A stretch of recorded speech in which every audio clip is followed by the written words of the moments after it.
Jamkandorna road ઉપર ઘઉંના પાકમાં આગ લાગેલ છે. પીજીવીસીએલ ની બેદરકારીને હિસાબે ઘણો સમય થયા, ઘણા વર્ષ પહેલા, અને દરેક બાબતે દર વર્ષે પીજીવીસીએલ ને અમે જાણ કરીએ છીએ કે તમારા અહીંયા જે જોઈન્ટ આપેલ છે, જમ્પર આપેલ છે, ત્યાં સ્પાર્કિંગ થાય છે, તો પણ અત્યાર સુધીમાં ક્યારેય પણ એને ધ્યાન દોર્યું નથી અને કામ કરતા નથી. અને ફોલ્ટ લખાવીશ એને 7-8 દિવસો લખાયેલ છે, એ પણ કેબલ બદલાવેલ આવેલ નથી.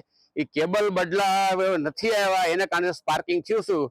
અને ઊભા પાક જ્યારે કે ખેતીના માલિક મનસુખભાઈ મોહનભાઈ બાબરિયાના ખેતરમાં આગ લાગેલ હતી અને નગરપાલિકાથી તાત્કાલિક બંબો મંગાવી અને અમે આગને ઠારેલ છે. અને આજુબાજુમાં પુષ્કળ ઘઉંનું વાવેતર છે. ઘઉંનું વાવેતર હાર્વેસ્ટર હાલી ગયા છે અને ઘઉંના ખેતરો વચ્ચે ઢગલા પડેલ છે. આની જવાબદારી કોણ લેશે?